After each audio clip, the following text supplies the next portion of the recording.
All right, how's everybody doing tonight? All right, let's try that one more time. How's everybody doing tonight? There we go.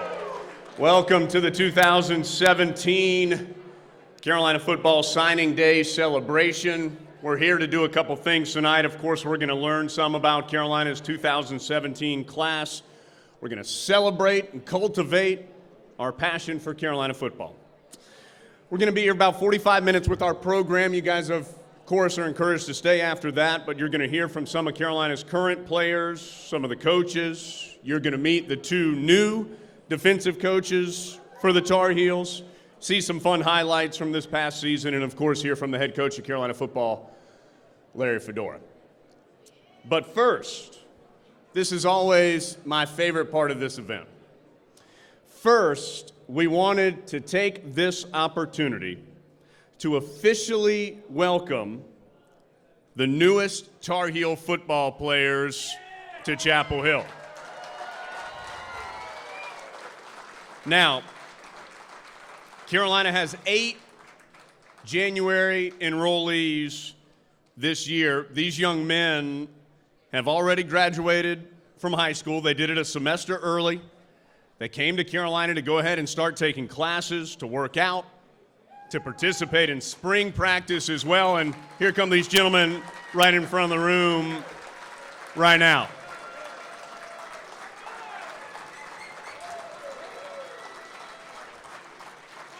Would you guys like to meet these guys one by one? What do you say? All right, first, with more than 3,000 all-purpose yards and 45 touchdowns as a senior. He was the 6A Mr. Football in the state of Florida, the USA Today Florida Offensive Player of the Year. He's from Navarre High School in Navarre, Florida. Let's welcome to Chapel Hill, tailback Michael Carter.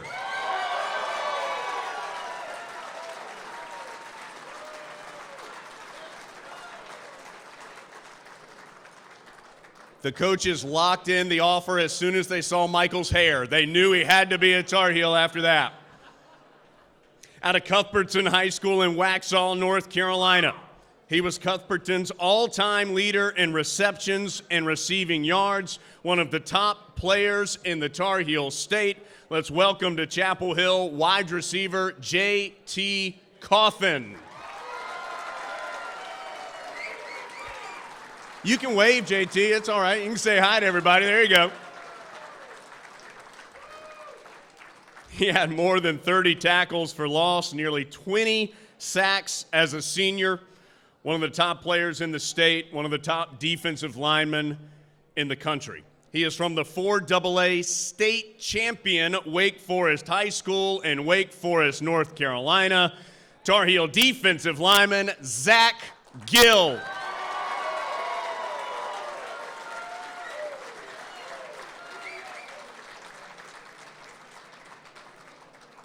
This young man is going to join the Tar Heels as a preferred walk-on this January. He's from the 2A state champion Reidsville High School in Reidsville, North Carolina. A 2A starter for the Rams, 3-time all-conference performer. Let's welcome offensive lineman Kieron Johnson.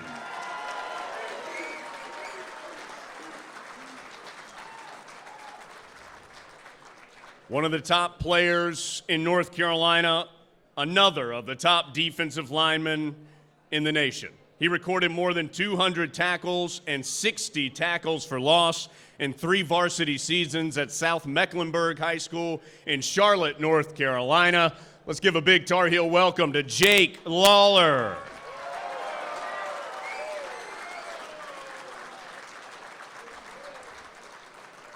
Out of Eastern Alamance High School, right down the road in Mebane, North Carolina. Yeah, a lot of Mebane fans here. Consistently rated as one of the top 10 offensive guards in the nation and one of the top players in the Tar Heel state. A high school All-America. Let's welcome offensive lineman Jonah Melton.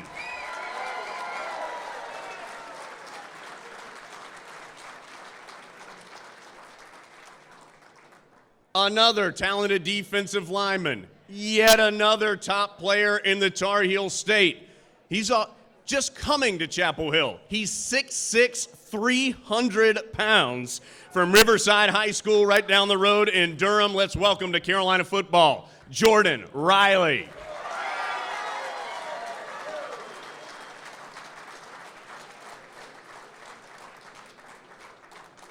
And last but certainly not least, out of Cedar Grove High School in Ellenwood, Georgia. Played on both sides of the ball to help the Saints to the Class 3A state championship this past season.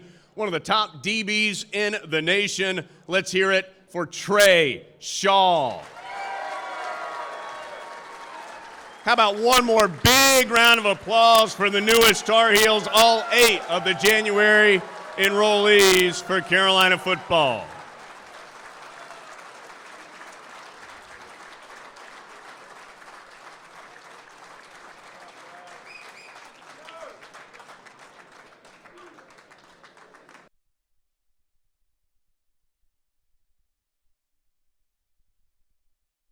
All right, coming up is former Tar Heel linebacker Rick Steinbacher. He's going to introduce you to the Tar Heels' 2 newest coaches. As we prepare for that, please direct your attention to the 2 video screens here on either side of the stage to get a little taste of game day in Chapel Hill.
Remember what you're representing.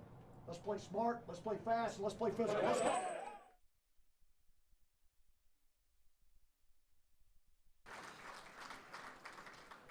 Welcome once again to our signing day celebration. It's my honor and pleasure to moderate our new coach panel. But before I do, just one quick thing. This is an awesome turnout tonight.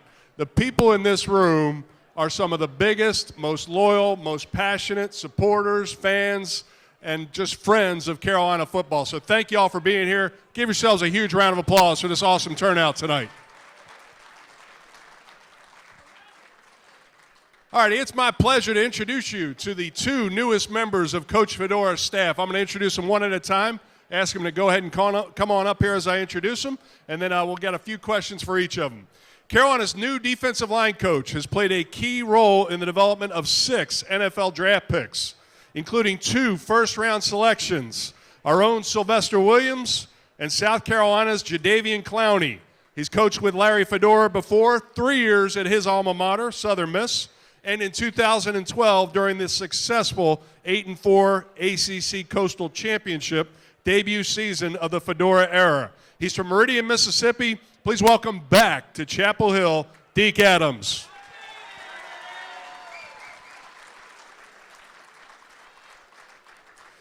Carolina's new defensive backs coach has a reputation of producing one of the nation's best secondaries each and every year. His outstanding career has included time as a professional baseball player, a high school football coach, and successful campaigns as an assistant at LSU, Louisiana Tech, Tennessee, Nebraska, and Texas A&M. From New Orleans, Louisiana, please welcome to Chapel Hill, Coach Terry Joseph.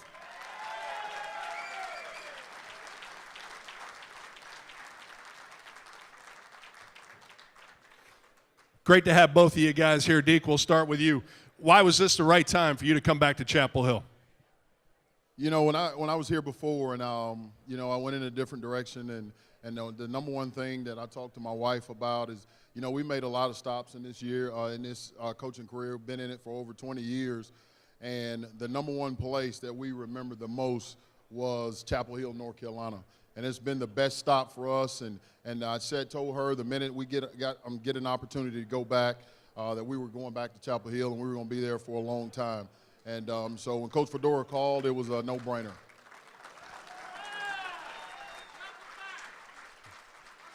Deke, as I mentioned in your introduction, you coached Tar Heel great Sylvester Williams his senior year. He went on to get drafted in the first round that year. What made Sylvester such a special player?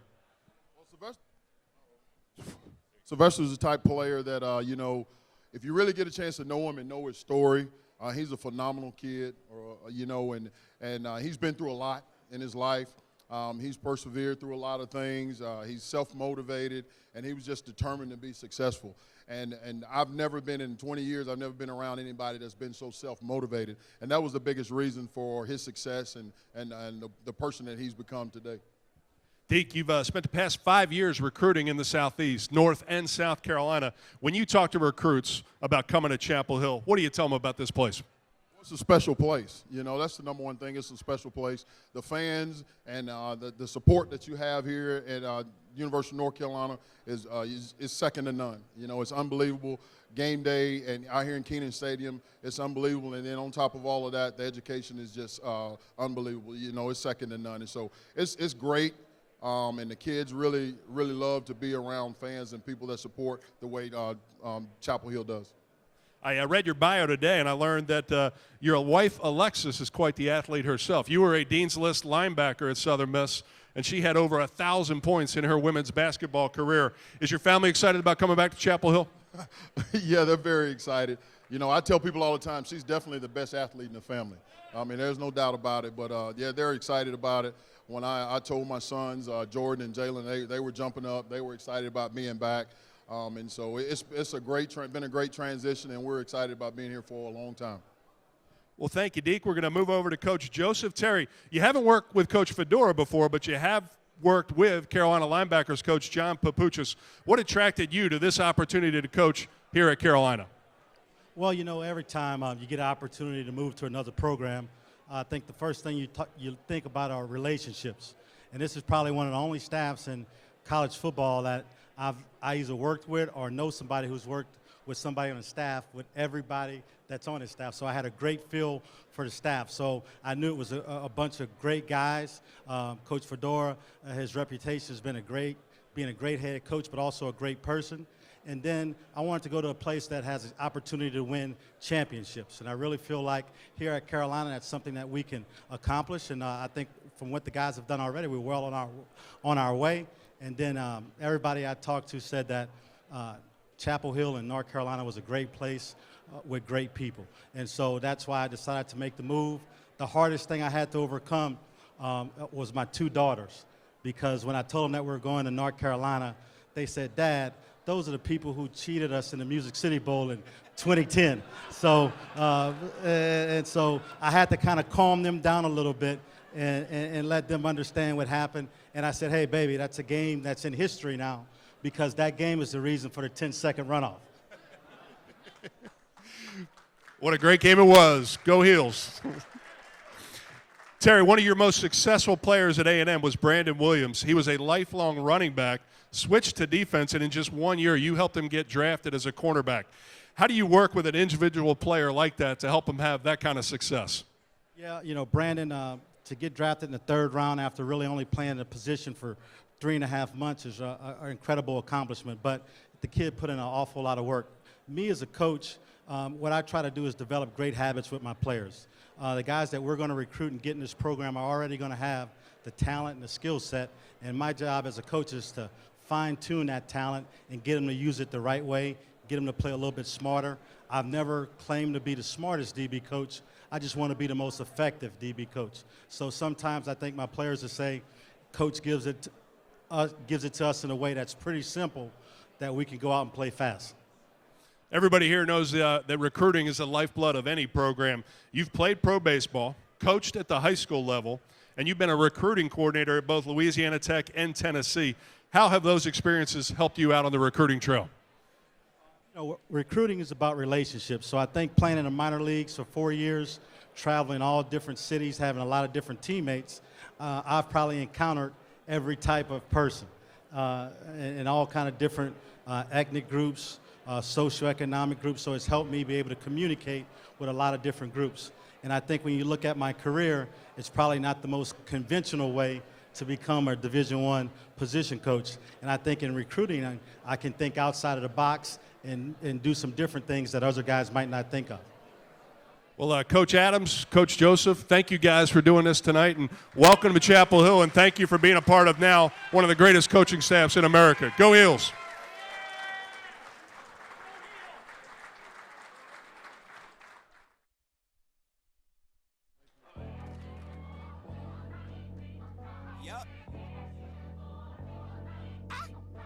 If one more label try to stop me, it's gonna be some dreadhead niggas in your lobby. You don't want no problem with me. Sit back. TJ Logan, he's got a step. Another day. Oh, Trubisky's still on his feet. They gon' channel right through this. Makes a man miss. Dive for the pylon. Touchdown. No problem with me. Oh, Hood's got a chance. Hood is gonna score. Just another day at the pick up all the mail. They gon' channel right through the street. They be like, they go. Ooh, I just come and put the inches in their hand. Counting bitches while we meet. First play of the drive, flea flicker. Trubisky has Switzer wide open. Nobody is going to stop him. Looking for the deep ball down the far sideline as Howard Bear makes a diving catch. You talk that talk that make a lame. Fall in love. Collins wide open, middle of the field, has it at the 20. Goodbye. Like Craig did Debo. Don't tweak, bro. It's never sweet. My come for free, so if one more label try to stop me, it's gonna be some dreadhead niggas in your lobby. You don't want no problem with me. You don't want no problem with me. Yup. Howard leaps. He has it. Touchdown. Carolina. Dick Weiler for a 54-yard potential game-winning field goal. It is good, and it's Weiler. How about them Tar Heels? They do it. Just another day at the pick up all the mail. They gon' channel right through the street. They be like, they go. They go.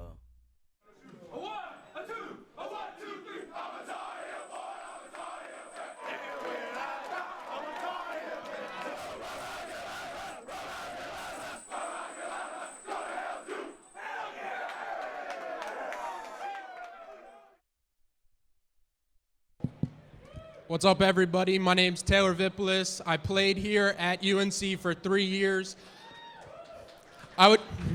Thank you for the applause. I would use the term play very lightly. Like a lot of you guys, I was mostly watching. I'm tied for 364th all-time at UNC in catches. It's a real prestigious list of guys with 0.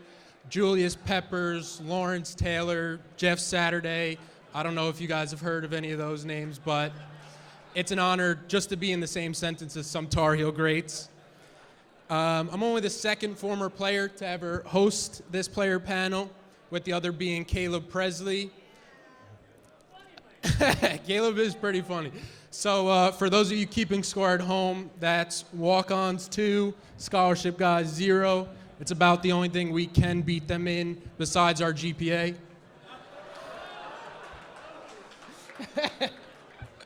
But you guys are here for them, so I'm going to let them go down the line, introduce themselves, name, position, and your favorite memory so far at UNC. Hey guys, I'm Austin Prohl. Thank you. I play wide receiver, and my favorite memory at Carolina was probably beating Florida State down in Tallahassee this year. I'm sure you guys agree. My name is MJ Stewart. I play corner. And thank you.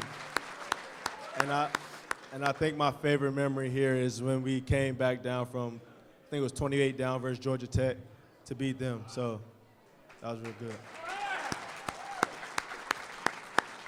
How you guys doing? My name is Brandon Fritz. I think my favorite memory here is probably going to Virginia Tech on Frank Beamer's last home game and beating them for the Coastal. So that was a lot of fun. Hello. My name is Andre Smith. Appreciate it. My favorite memory, definitely since I'm from Florida, is beating Florida State. Now, Fritz, I'm going to start with you. You're from the same hometown as Mitch Trubisky, Mentor, Ohio. What's it like for you so far, seeing his success and living out his dreams? It's awesome. I mean, I'm so happy for him, and I've known him since we were young, playing youth basketball, youth football together, and we always talked about it and stuff like that, and seeing him being able to live it, and in the process of getting there, it's awesome. And Mitch has always been one of those hardworking kids, and it was really never out of the question when he talked about it that I never questioned that he would get to this point. So it comes as a surprise to most, but definitely not to me. And I know he's going to be successful in wherever he lands. Now, Cleveland Browns have the #1 pick. You're a big Cleveland Browns fan. Do you want him on the Browns, or are you trying to look out for what's best for him?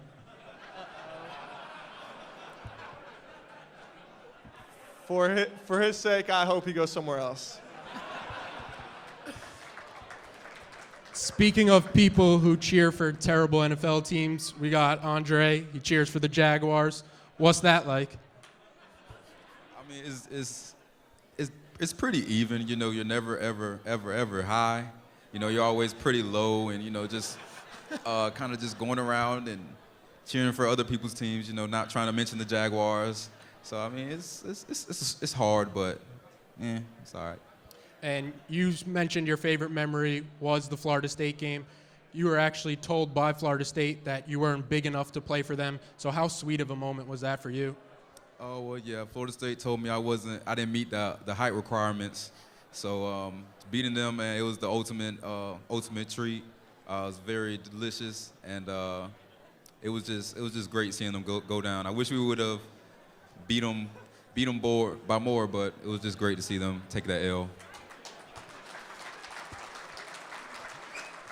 Now, Andre, you and MJ are two of the best players on the defense. Who can fans look for next year to kind of be the breakout star on the teams? Well, when I first heard this question, I thought about 2 other players because I kind of already figured this guy's going to be a star. But we got this safety by the name of Miles Dorn, and from the Charlotte area, he should really pop out and be someone that everyone knows about. He's going to be a really good player. Okay, we'll go to MJ. MJ, my first question to you is kind of on the fly. Equipment gives you guys about 20 polos, and you come here wearing red. What's up with that? See, one thing y'all should know about me, my motto is you gotta dare to be different. So, I kind of didn't get the memo, but, at least I'm kind of stylish, so that make up for it a little bit. You were one of the underclassmen that decided to come back. What led to that decision to wanting to come back to Chapel Hill and finishing out your senior season? Well, you know, I was so close to getting my degree. You know, I have 15 credits left here, and so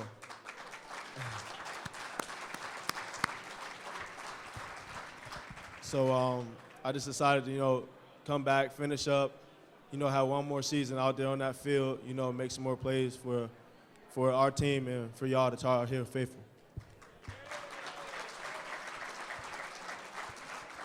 And you've got a new position coach, Coach Joseph. We got to meet him for the first time. You've met with him. What's been your first impressions of him? Coach Joseph really knows what he's talking about. I've had, you know, like 2 individual meetings with him, and I really like what he's, you know, pitching to us. And I'm really excited to get after it and, you know, be coached by him. So. We have a bunch of DBs coming in: C.J. Cotman, Daz Newsome, Caleb Rozier, Trace Shaw. What's the best advice you would give to them for the new guys coming out as they get ready for their first season?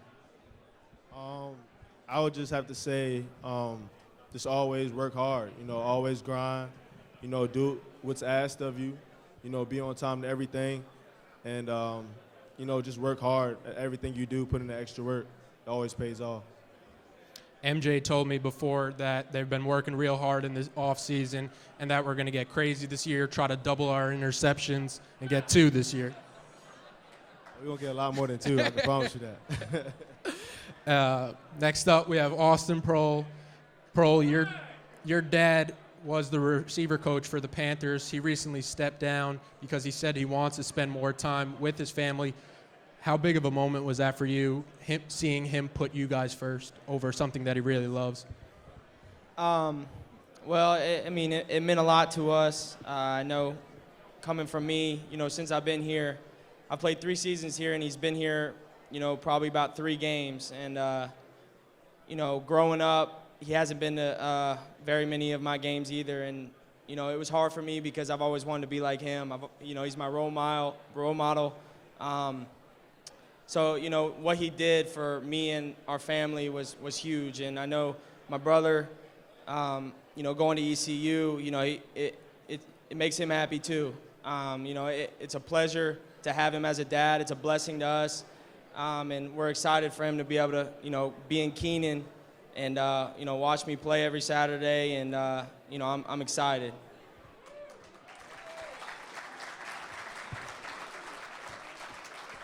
And from a receiver perspective, you lose Matt Collins, you lose Ryan Switzer, you lose Bug Howard.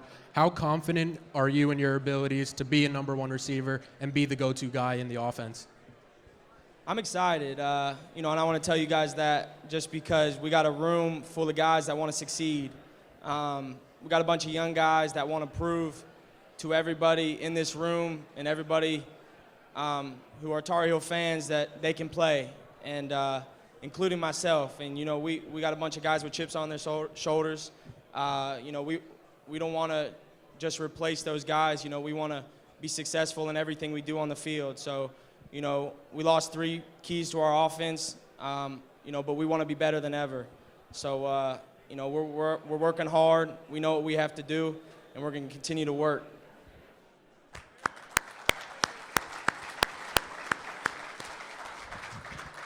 I don't want to put you on the spot, but if we pencil you in as a starter, who would you put as the other 2 receivers? I'd have to go with Thomas Jackson as our slot guy, just because, you know, he's been here for 3 years. He's worked his butt off. You know, he plays all 4 special teams. He knows what he's got to do to be successful. And then on the other side, I'd have to go with Jordan Cunningham. He's smart. He works hard. He's also got a chip on his shoulder. He wants to prove to everybody that, you know, that he's good enough, you know, to play, and that, you know, what he did at Vanderbilt was just the beginning. And he's ready to really show what he can do in this next year. All right. That's it for the player panel. I just wanted to thank everybody for coming out. Next, we're going to have Jones and Coach Fedora for a question and answer. And I just wanted to say to Coach Fedora, thank you for believing in me. Thank you for believing in these guys up here and trying to take this program to places it hasn't been before. Go.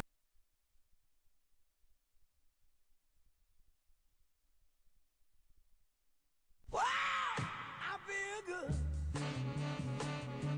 I knew that I wouldn't.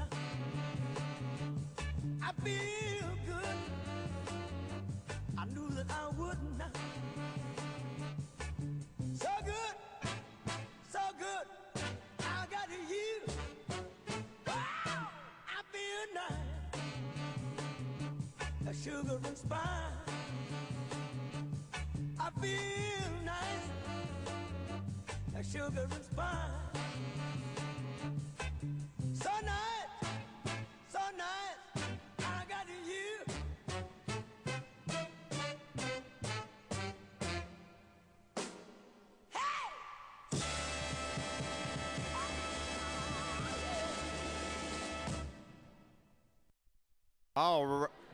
All right, we've got one more speaker to join us tonight. Before we do that, I'd like to just mention this. I hope you guys saw this. We have a national letter of intent for everybody who is here with us tonight that we're asking you if you're interested to sign. They're right over here by the mannequin that's wearing Des Lawrence's old number 2, Jordan Brown's current number. It says, I pledge to attend all 7 2017 home football games this upcoming year. I commit to wearing Carolina blue with pride every Saturday in Kenan Stadium. I will follow the Heels when they play on the road, in person or in television. I pledge to arrive in Chapel Hill early on game day and join the Heels for the victory walk. I pledge to bleed Carolina blue now and forever. We hope that you can get one of these before you leave us. All right, our final speaker tonight. In his 5 years as the head coach of the Tar Heels, he has guided Carolina to 40 total victories, including 19 in the last 2 years. In 2016, Carolina became just the second ACC team ever to win road games at Florida State and at Miami in the same season. They advanced to a bowl game for the 4th consecutive year as well. Ladies and gentlemen, let's get a big round of applause for the head coach of Carolina football, Larry Fedora.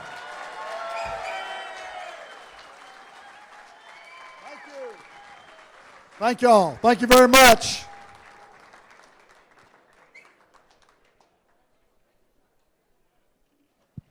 What's up? Coach, how are you? I'm great. I'm great. We've had a awesome day today. It's been unbelievable. Just, I'll be honest with you, I'll be glad when I get in bed. Well, we'll get you there soon. All right, 20 Tar Heels, either early enrollees or sent in their letter of intent today.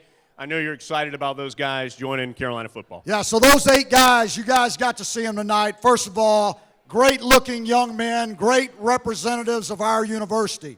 Here's what I'm going to tell you about those 8 guys. So they've gotten thrown into the mix right off the bat. They're taking 12 hours of classes. They're working out with the strength coaches. They're working out with the team. They're running. They're lifting. They're going to go through spring ball starting here on February 28th, and we're going to see what they're made of. So I will assure you that there are guys in those 8 that are going to play for us next year. They're going to have to help us win a championship next year. What were some of the strongest emphases in this class? Where were some areas that you really wanted to fill with some quality guys? Well, there were really 2. I mean, we want, in every class, we're looking for guys at every position, okay, based on what we really need.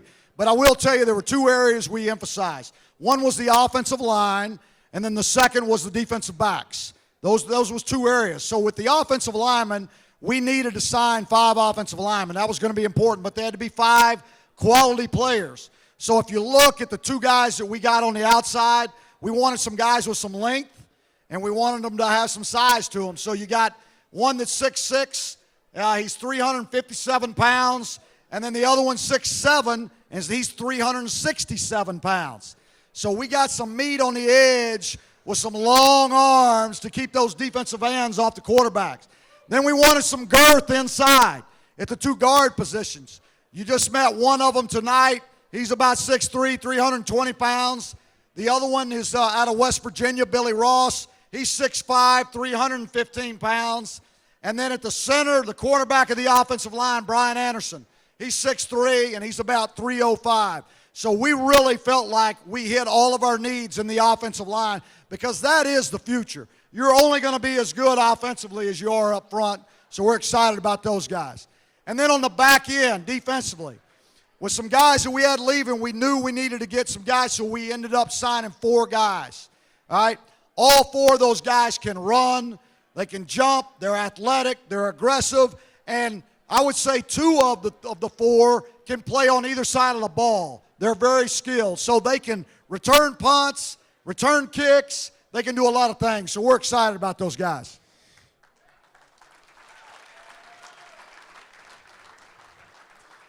You announced 2 new coaches a couple of days ago. We met them tonight. Of course, Deke Adams has been here before, reintroducing ourselves to Deke, but also Terry Joseph. Why were those 2 guys the right fit for what you needed on your staff? Well, first of all, you always hate when you lose a coach. There's no doubt about it. But there was no doubt in my mind when we lost Trey, there was only one guy. We interviewed guys, but there was really only one guy in mind, and that was to bring Deke Adams back here and his family. I mean, Deke coached and his family were with us for a long time, and just great, great people. Because number one, the most important thing we're going to hire good people. People that care about kids. They'll coach them hard, but they're going to love them at the same time. That's very important to us. But to have Deke and his family back in Chapel Hill is a tremendous asset for us, believe me. And the job that he'll do in the D-line and with those kids will be second to none. And then on the back end, you know, when I found out Charlton was leaving on a Sunday, basically by Wednesday, we had Terry Joseph hired. There was no doubt who we were going to go after. Terry is a guy, because he had worked with JP at Nebraska before that, that was a big get for us. In fact, when we were at Southern Miss, he was a guy that I was going to try to hire at one time, but I didn't have enough money. He was too good. He went on to Tennessee, then to Nebraska, and then to Texas A&M. So we were very fortunate to get Terry, and he'll do a great job with our DBs.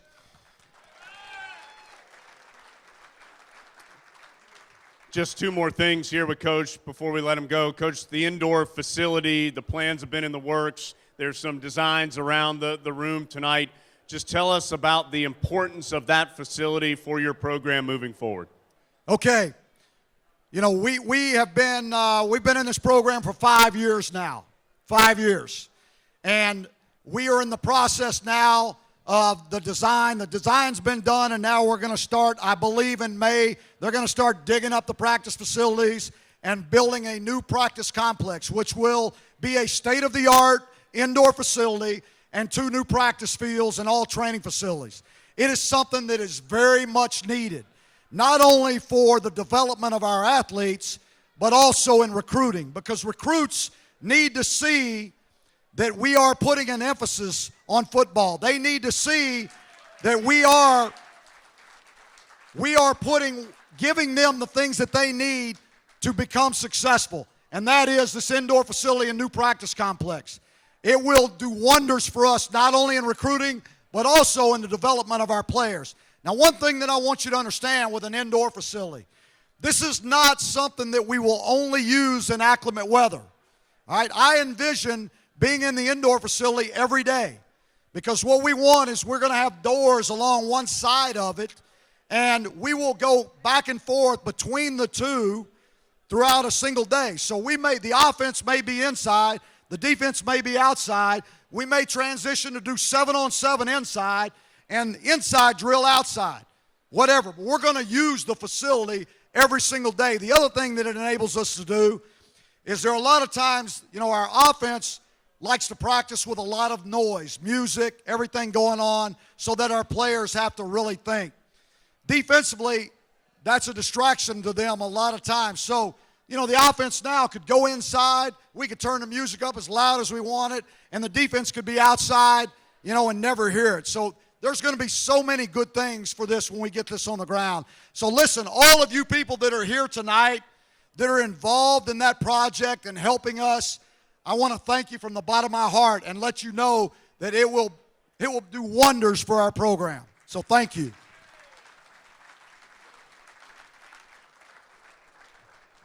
All right, Coach, final thing before we end the evening up here on stage. You've got some of your biggest supporters, of course, here in the room tonight. What would you like to leave them with from you as you look forward to the 2017 season? Okay. First of all, I want you to know that we don't believe we've arrived. All right, we haven't arrived. But I will say, and I'm proud, that we have made a lot of progress in 5 years. In the last 2 years alone, we've won 19 games. There's only 10, all right, Power 5 programs in the country that have won more than 10 games. I mean, more games than us in 2 years. So that's a hell of an accomplishment under the situation and under the circumstances that these players and the coaching staffs have done. So I'm just telling you that we're just getting started. All right, we're just getting started, and we're not that far away. We are not that far away from being in that Final Four and playing for the whole thing. I know everybody thinks I'm crazy when I say that, but we're not that far away. We just need to keep pushing. Everybody's got to continue to be positive, no matter what. Even when you think I make a stupid call, you still got to smile, grin, and just bear it, all right? You can tweet at me and text me and email me all the nasty things, that's fine. But you got to stay positive out there because it affects recruits. And the biggest thing that affects recruits that we have got to get straightened out is we got to fill that damn stadium. We have to fill the stadium. You can't walk out there in the stadium be 3/4 full. It has to be full every Saturday. I'm not a salesman, all right? Well, I am. I'm selling our program every day, but I don't sell tickets, but I'm telling you, we have to fill the stadium. That's the most important thing that we have going on because it doesn't just help football. It helps all 27 other Division I sports at the University of North Carolina.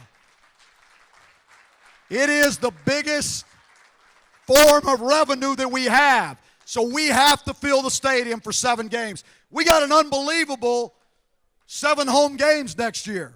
Now, really, people say to me, well, who are we playing? I don't know, don't care. You come to see the Tar Heels play.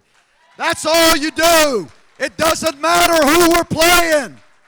You come to see the Tar Heels play. All right, I better shut up or I'm going to get excited here in a minute. So, You get excited? That doesn't sound quite right. All right, how about one more big round of applause for the head coach of the Tar Heels, Larry Fedora. Hey, thank y'all for being here. Hey, and keep believing, and we'll get there, I promise you. Thank you, and go Heels. Thank you. All right, we are done up here on the stage, but the evening certainly isn't finished. You are welcome to please stay, enjoy food and fellowship, and talk Carolina football with your friends. We will still be serving drinks and food until about 8 o'clock or so this evening, so you're welcome to stay as long as you'd like and join us. Thank you so much for being here tonight, and go Heels. It's going down. I'm yelling timber. You better move. You better dance. Let's make a night you won't remember.